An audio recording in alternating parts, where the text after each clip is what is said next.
অজু করার সময় কথা বলা যাবে কিনা? অজু করার সময় আমরা অনেকে অনেক কথা বলি।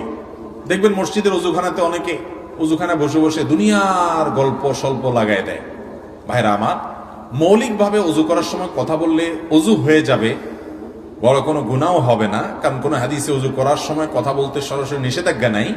কিন্তু আমরা কে না জানি যে অজু করার সময় আমি যখন কথা বলবো তখন একে তো পানি অপচয় হতে পারে, অজু একটা ইবাদত, এদিকে মনোযোগ না থেকে কথার মধ্যে আমি হাবুডুবু খাবো, কয়বার কুলি করলাম, কয়বার হাত ধরলাম, হয়তো আমার অসুবিধা তৈরি হবে, নানা রকমের সমস্যা হতে পারে।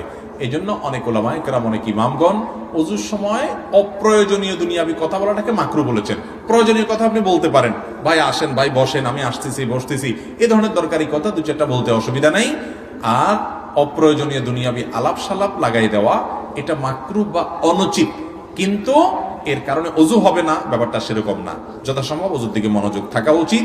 শুরুতে বিসমিল্লাহ বলবেন আর শেষে কালিমায়ে শাহাদা পাঠ করবেন। এরপরে আল্লাহুম্মা জাআলনি মিনাত তাওয়াবিন ওয়া জাআলনি মিনাত মুতাতাহহিরিন পাঠ করবেন।